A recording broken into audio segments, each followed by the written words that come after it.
Put this hat on. Good morning, church. It's like I've not seen you this morning yet. It's good to be here. I want to take you back, though, to the year Renz, quiet back there. Go downstairs. I want to take you back to the year 1992. You there? Are you there? 1992. Mark, where were you in 1992? What were you doing? What was the coolest thing in 1992 that you did? Were you really? Ed Davis. That will be redacted from anything, but we'll have to say it anyways. Ed said that he was in jail, but on Facebook, that's what he said. Okay. For those of you online, we just have a quick marital disagreement.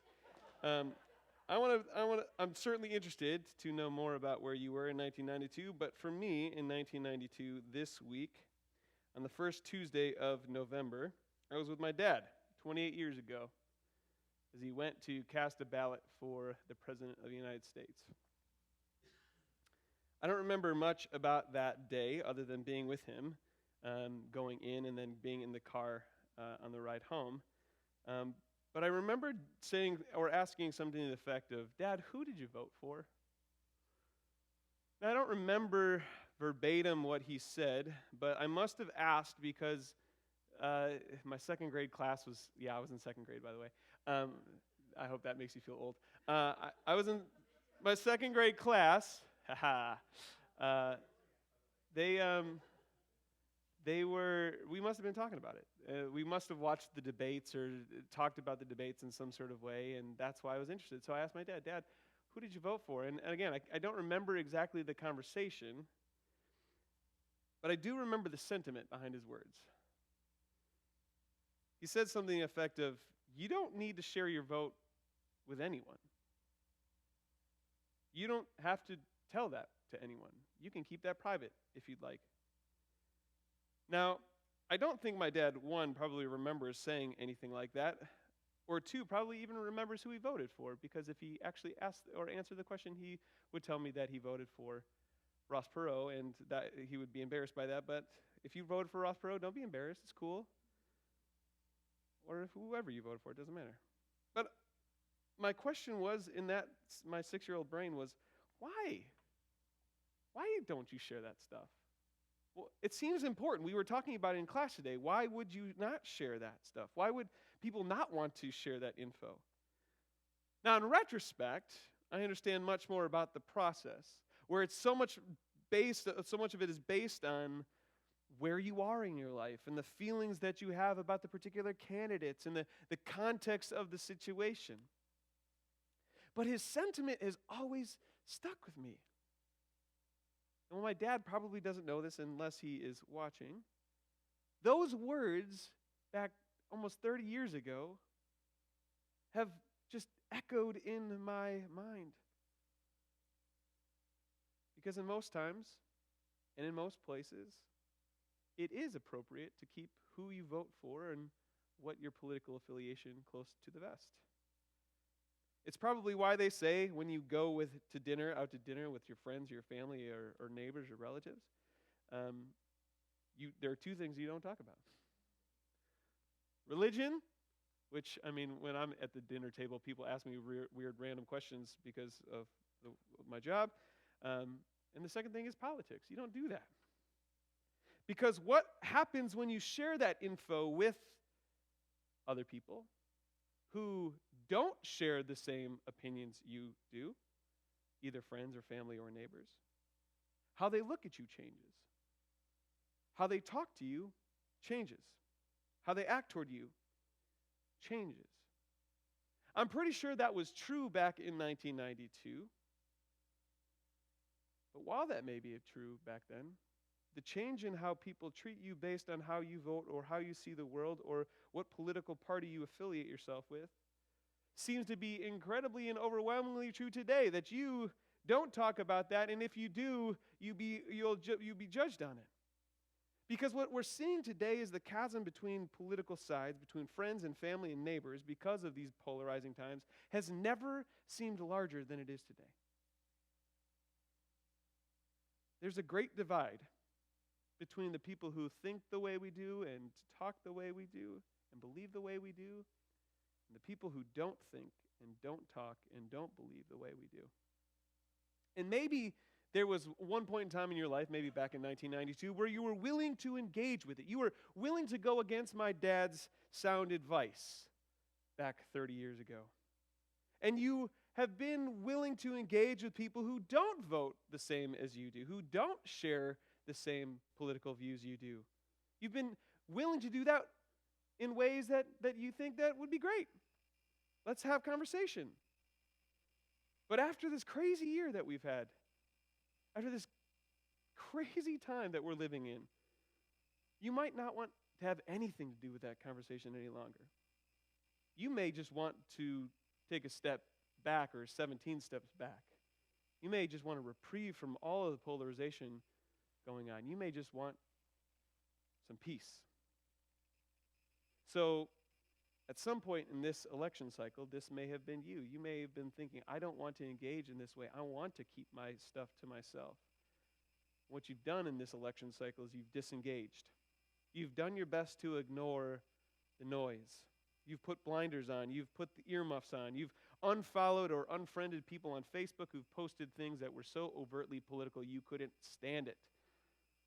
You've surrounded yourself more with people who don't upset you, or probably you've surrounded yourself with people who agree with you, or maybe who don't agree with you but don't necessarily rock the boat or push the hot button issues. For many of us, we've gotten back to the advice that my dad gave 6-year-old Zach. Who you vote for doesn't need to be shared with anyone else. Who you vote for doesn't need to be shared with anyone else, because that is a way to keep the peace. In fact, it seems like it's just best to avoid politics or talking policies. It's best to avoid possible divisive disagreements that linger just below the surface of our regular conversations, because you know all of this. Every single one of you know it. You step into the waters of conversation, all of a sudden you're like, whoop, that feels a little deep. I got to retreat, and by the time you know it, you're in too deep, and potentially a relationship is splintered. And this time, my dad's words, I have found, go a long way to keep the peace in our lives. Adhering to his advice goes a long way to shutting out negativity. It goes a long way to remove the noise. It goes a long way to remove people who may at one point have been close or trusted in your life, but in these times have become almost insufferable. That advice that my dad gave 30 years ago makes a way for us to keep the peace in our lives. It keeps us away from negative confrontations that might splinter relationships. It keeps us out of the shouting matches or the heavy and really intense disagreements. Or heaven forbid, it keeps us out of physical altercations. It keeps us at arm's length from conflict. My dad's advice keeps the peace. My question today is, what is the cost of keeping the peace? Because there is a cost. Think about the word peace. The biblical word we translate in English as peace is the Hebrew word shalom. And we think shalom is the centering idea, that shalom is the sense of inner peace that comes with the presence of God in our lives. And while that inner peace is certainly a part of what comes with what God provides in the sense of shalom, I want to draw your attention to the actual use of the word, the definition of the word. Shalom means wholeness, where nothing is missing, nothing is broken, where everything is in its right place between us and God and us and one another. Shalom encompasses a sense of completeness, soundness, well-being, a sense of total reconciliation. Now, for me, the way I read that is it's almost a restorative. There's a restorative attribute to that word. Shalom is grounded deeply in a sense of unity and togetherness for all of God's creation. For me, there's like a motion. It's more than just like something that we feel, but it's like something that we know and we do. In my estimation, There is a notable difference between what my dad's advice leads us to keeping the peace and the practice of shalom, the practice of making peace. This is where the question of cost comes into play for us as followers of Jesus. Hear me, please. Keeping the peace is not a bad thing to do, certainly if it keeps you out of destructive conflict. But what it also does is it draws us away from others. Keeping the peace, it shuts out the noise that challenges our way of life. Keeping the peace keeps us from the things that we don't want to hear and from the people that we don't want to hear from. Keeping the peace often finds us retreating to places where we have control of the noise. Keeping the peace finds us building up metaphorical walls in order to keep things out that would upset our sense of peace. Keeping the peace means keeping at arm's length from others. And what we do is we build up those walls. And along the way, we find others who think like us and act like us and look like us and talk like us. And we say, hey, let's build these walls together so we can keep ourselves in. We can isolate ourselves from anyone who doesn't agree or is different. But what happens is, as you build the wall, you realize that the noise, it just gets louder and it comes more into your face. So you build higher walls. You build wider walls. So you don't have to deal with all of the noise. You don't have to deal with all of the conflict. Keeping the peace is a way for us to insulate ourselves from conflict, but don't miss it. Keeping the peace also means we isolate ourselves from others. Maybe at face value it seems like a pretty good life, but what we've found in these times that no matter how hard you try to keep the peace, you find as the wall gets bigger and wider, taller and wider, the anger and the animosity that we think is on the outside, the judgment of other people that we think is on the outside, it doesn't go away. If anything, it's happening within our side of the wall. So what we do, we go like, well, it must be the other side, so we build the wall higher, we build the wall wider. But no matter what we do, no matter how we try to keep the peace, we find that peace doesn't really exist on just one side of the wall. It doesn't seem like we can build up the metaphorical walls of peacekeeping higher or wider or wide enough. Now, usually when I need to understand something, this is like a pull the curtain back a little bit, I go in search of kids' books because kids' books help me understand things like this. And lucky for you, I found a kids' book that helps illustrate exactly what we're talking about today. So we're going to watch it. It's a YouTube video. It's a 3-minute video, and it's really hard stuff that I want you to get around. Deep meaning here. Are you ready? The Wall in the Middle of the Book by John Agee.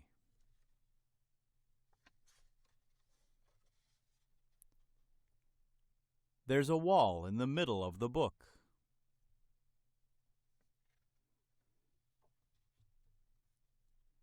And it's a good thing.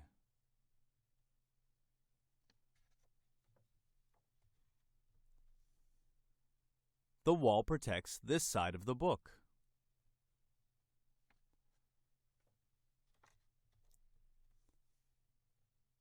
From the other side of the book.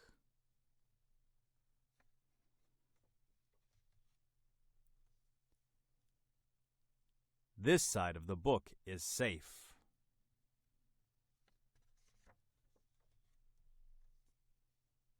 The other side is not.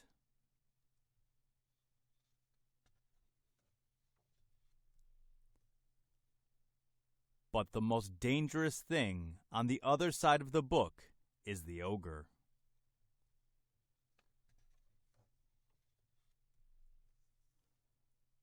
If the ogre ever caught me, he'd eat me up.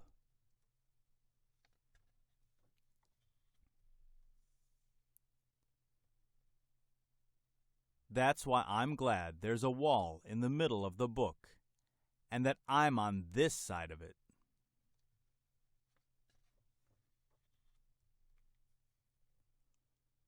Wait a second. What's going on?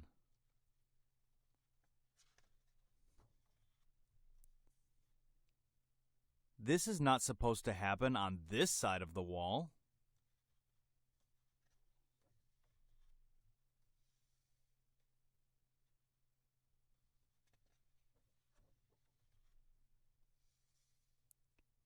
Wow!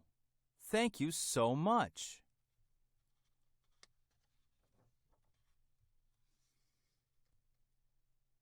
Oh no! I'm on the other side of the book.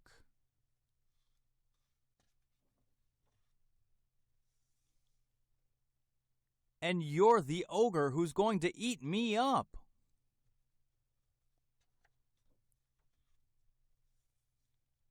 Ha, ha, ha. I'm actually a nice ogre. And this side of the book is fantastic.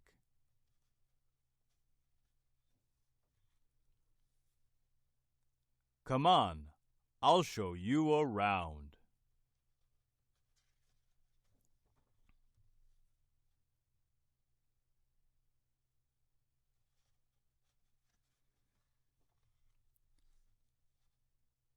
Hey, ogre, wait for me.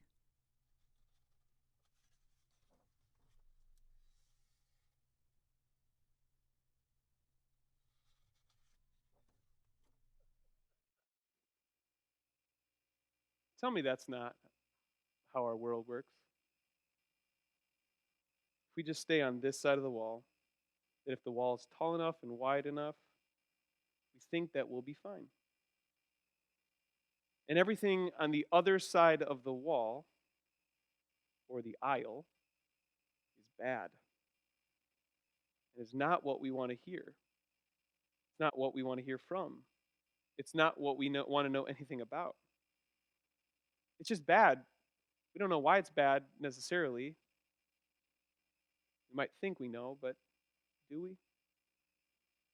It's just bad because it's not on this side of the wall. For some of us, this rings all too true, especially in these days,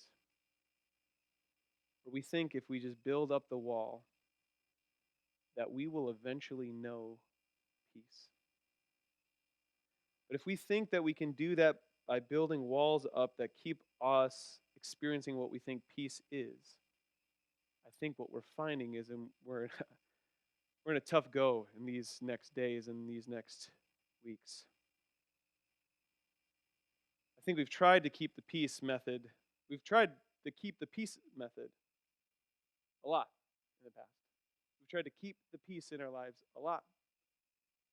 Look where it's gotten us.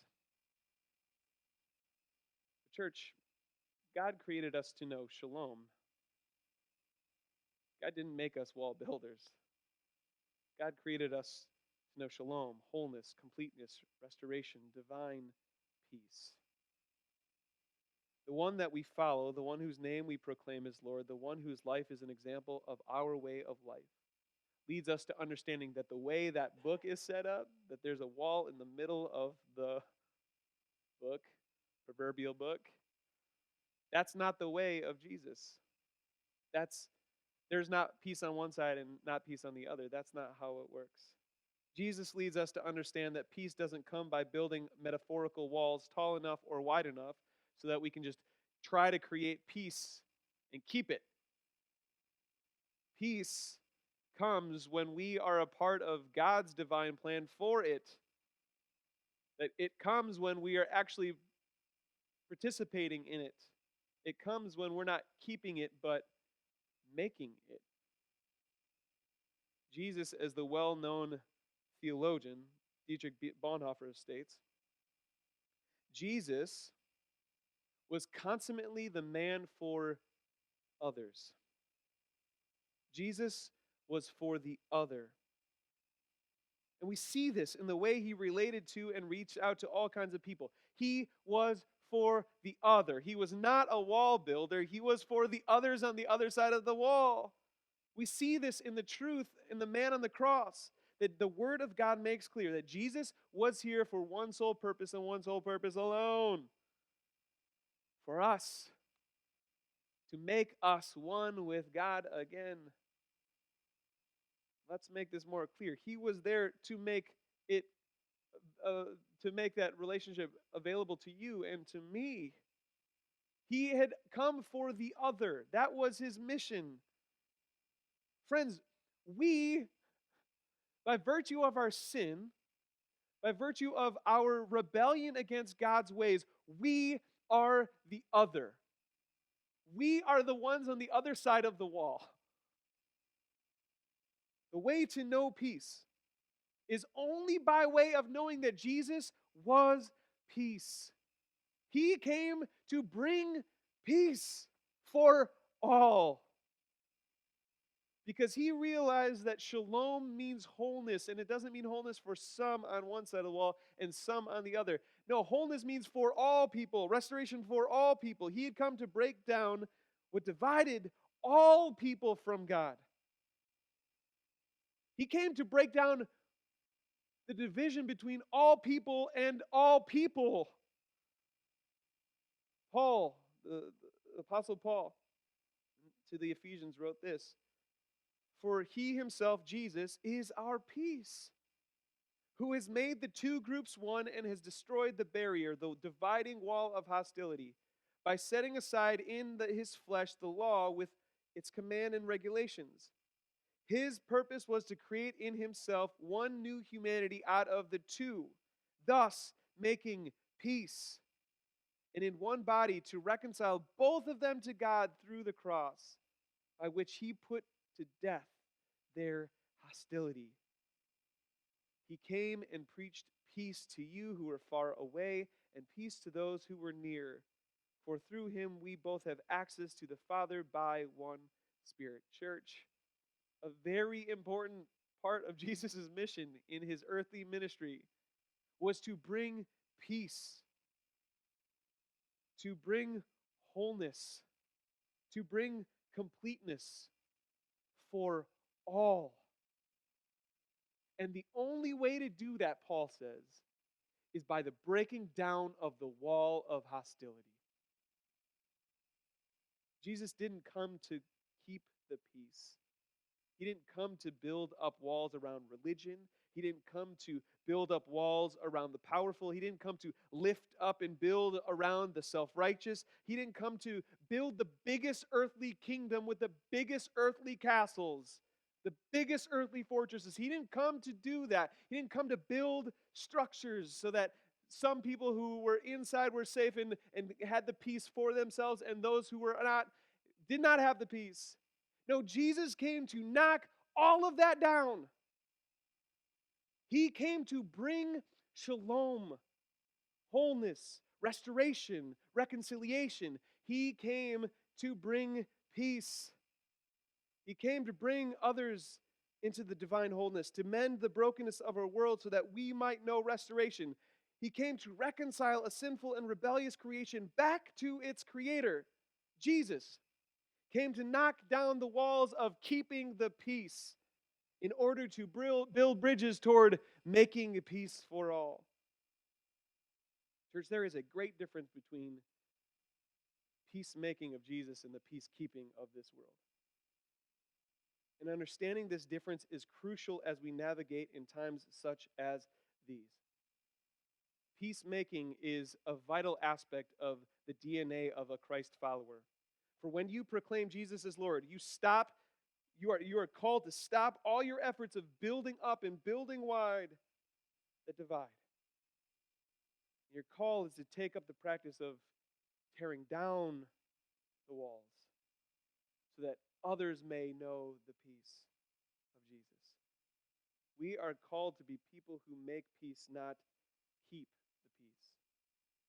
And this, friends, is the announcement that Jesus gives in the seventh Beatitude. Blessed are the peacemakers, for they will be called children of God. He says, blessed are the peacemakers, the ones who bring my peace for others to know my peace. Blessed are those who are willing to deconstruct the walls of keeping the peace in order to make peace with the other.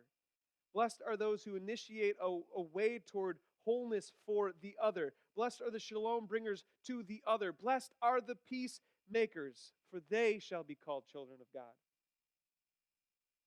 In a world where we want to take up my dad's advice of just trying to keep the peace, where we find ourselves wanting to retreat back into the corners of the world with the people who don't challenge us so much, in a world where we can build up and hide behind our metaphorical and literal walls so that we can keep some stuff out, that we can keep others at arm's reach because others bring conflict, and that ruins my ability to keep the peace. There's Jesus. And I have this in my head, and this, like, think of Ed just for a second, but like Jesus Ed, okay?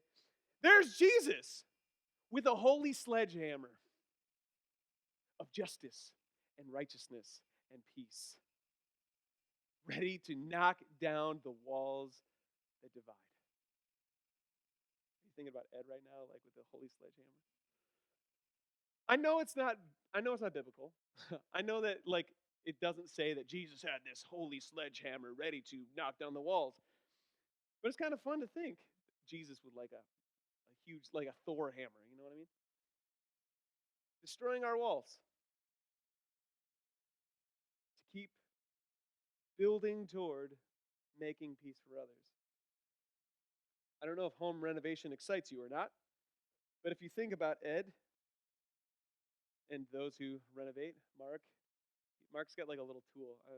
He's got a little tool that he uses on literally everything. Every single time I've seen Mark like do anything, he's got this little utility tool that he goes like, "Oh, I can cut that," and he shapes it perfectly. Anyways, I need you to think the people who renovate homes. If that excites you, um, there is a first step of the process of renovation, and what is that step? Demo, right? Everybody loves demo because you get to hold the sledgehammer, you get to beat stuff down. And that's this right here. That's this process. We get to wield sledgehammers, but holy sledgehammers to demolish the walls that keep the peace. But if you've ever renovated anything, you know that part is the fun part, like smashing stuff. That's the fun part of the process. You get to destroy, you get to knock stuff down. That is the easy part, but that's only step one. Because the next step of the process, the steps after that get more difficult, where the actual work of building begins. The actual work that Jesus is calling us into through this Beatitude. Blessed are the peacemakers. There's work that comes with it. It's not just being, oh, we're going to be peaceful and we're going to be friendly and we're going to keep this peace going. No, it's knocking those walls down, bringing peace, bringing shalom to others, making peace. That is tough stuff because that is so counter to what we want. But this beatitude doesn't leave much to the imagination. It doesn't leave us with too many excuses to do anything different. For if you want the kingdom, if you want the blessings of the kingdom, if you want to be called a child of God, if you want to know and see God at work in this place, if you want to see divine peace at work in this place, our work is not to build up walls. It's not even to just knock those walls down, but actually start to build towards something better. It's hard because making peace is not something that makes much sense in a polarized, divided world. So here we sit listening to these words in November 1st, 2020, days before the most divisive election in our collective generation takes place. How can we be people who make peace? How can we be people who are bringing shalom for the other across the wall or across the political spectrum?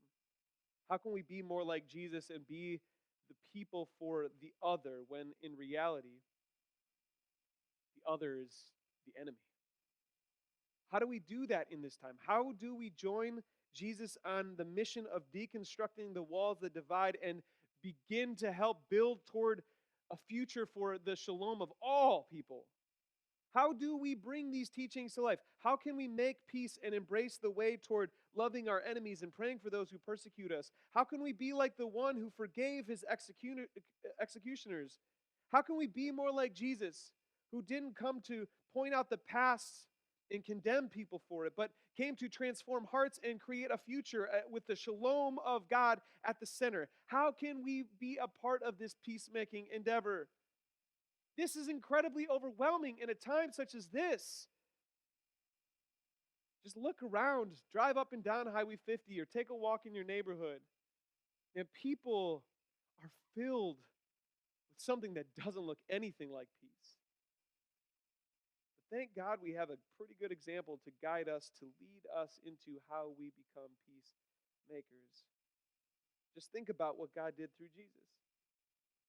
God could have just kept the peace, but in God's goodness, sent his son into conflict. He could have kept the peace.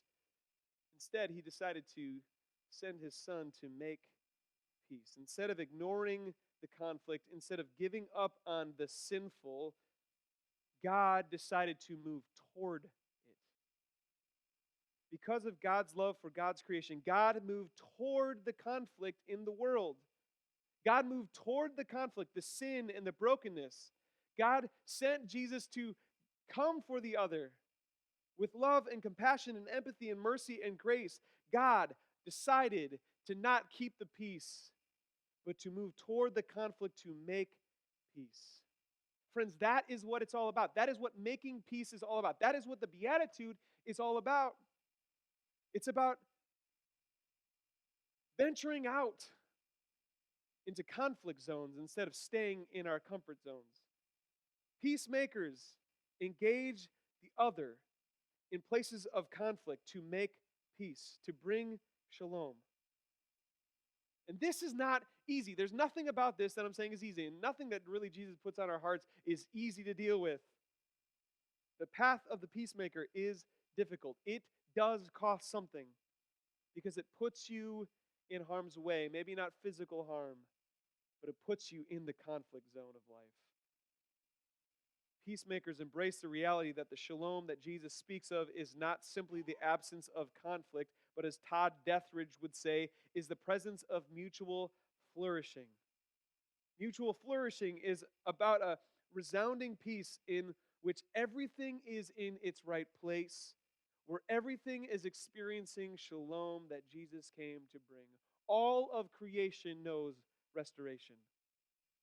Peacemaking is not peace talking. Peacemaking is not peace loving. Peacemaking is not peacekeeping. Peacemaking requires something of us. It requires us to be emptied of the things of this world, just as Jesus names in the first 4 Beatitudes. Emptied of our power and our righteousness. And it's only then can peacemakers who are emptied bring peace. Peacemakers who are emptied can be others focused, like Jesus. Peacemakers are called to be willing to knock down their walls that keep their own peace for the sake of building bridges toward building toward others experiencing that peace. Peacemakers understand that what you desire for yourself is what you actually desire for others, no matter what your differences are. Peacemakers leave behind keeping the peace. They come out from behind their neatly constructed, tall, and wide peacekeeping walls. They come out of their own comfort zones and into the conflict zones of this world to work toward creating a future that's different than what we have now. This is what Jesus came to do, and it's what we are called to be. Church, we have an incredible God who made himself like us. He didn't have to, but out of his love for us, out of his love for all of creation, he made himself like us so that we would know this peace, to give us a different way. The beautiful message of the gospel is that Jesus is our peace. The cross, it was the holy sledgehammer that tore down the walls of hostility we build up with our own sin. And in Matthew's gospel, chapter 5, this Beatitudes, Jesus says, join me in this peacemaking. The ways of this world are destructive and create division. Come with me, join with me. Give up those ways, because while it seems peaceful, it's temporary. You remember that the side of the book, right? The water just kept getting bigger. And even though the little guy was saying, like, no, it's great on this side of the wall. What's happening? It's actually an illusion. You can't just keep the peace because something else will challenge that peace eventually. Church, I'm not saying that this is going to be easy. Actually, I'm implying quite the opposite, especially in days like today, especially as we sit just days away from the most divisive, polarizing, nasty election that we have ever seen in our collective generation. But just think with me for 1 second. Think if we weren't like the ways of the world. Think the ways of this side and that side, that peace just doesn't happen. How much better is the peace that Jesus promises compared to the peace that we believe one political party promises to bring, or one side of the wall brings? How much better is the peace that Jesus brings than the peace that we have built up our own way in? I think we found in this time, potentially over the last 30 years or so, since that day that I sat in my dad's car, I think we found that would be easier to just keep the peace, to hold things close, to turn a blind eye, to have those little squabbles of righteousness in our own corners of the world, and build up the walls to keep the peace by keeping others out. But we've seen what the future brings if we subscribe to that way of the world. The way that's playing out in our world, from my point of view, isn't working really well. And I would say that across the board, it's not working well for a whole lot of people. We live in a world that is all about keeping the peace, but that's not working. Keeping the peace doesn't work. Jesus' way, though, provides a different path toward peace. A way that's restorative and life-giving, a way with shalom at the center of it all. Yes, it's risky. It disrupts our norms. It requires us to speak differently and act differently. It requires us to be slow to judge, slow to criticize. It requires us, though, to tear our walls of keeping the peace down. It requires us to step out of our places of comfort and into the places of conflict, to engage with the other in order to make peace. It requires us to be willing to acknowledge that the others that are on the other side of the wall, that we've built our walls up high to keep away, that they are just as much beloved children of God as we are, and have been made in God's image just as we have. The way to peacemaking is bumpy and costly, but it's worth it because it brings true and real wholeness. It brings restoration. It brings life. Today, as we sit just a couple hours before one of the most divisive and stressful days of our collective generation, we find ourselves sitting around this table, a table of grace, a table of mercy, a table of love, a table of wholeness, a table of peace. And I want us to be centered around this table, not the tables of our world that say that some people are invited and other people aren't. But I want to find ourselves at this table where God sent Jesus to be the host, to include more people, to build a longer table, not taller walls. May we be people who extend an invitation to others to this table in this time, not building a protective wall around it, but open to welcoming shalom for any of those who join us. May we be people who tear down our peacekeeping walls. May we be people who walk out from behind our places of comfort into the conflict zones of this world so that we might be able to bring peace, that we might be able to make peace with others and for others. May we be people who are prepared to be emptied, to put all of our comforts at the risk for the cause of mutual flourishing, to bring others into experiencing shalom. May we be people who wield the holy sledgehammers of this place to knock down the walls that keep us apart from one another. For Jesus was always the man for others. May we be people for others. This is a peace worth making. Let us not be peacekeepers in these days, but peacemakers. For this is our divine calling. Blessed are the peacemakers, for they will be called children of God.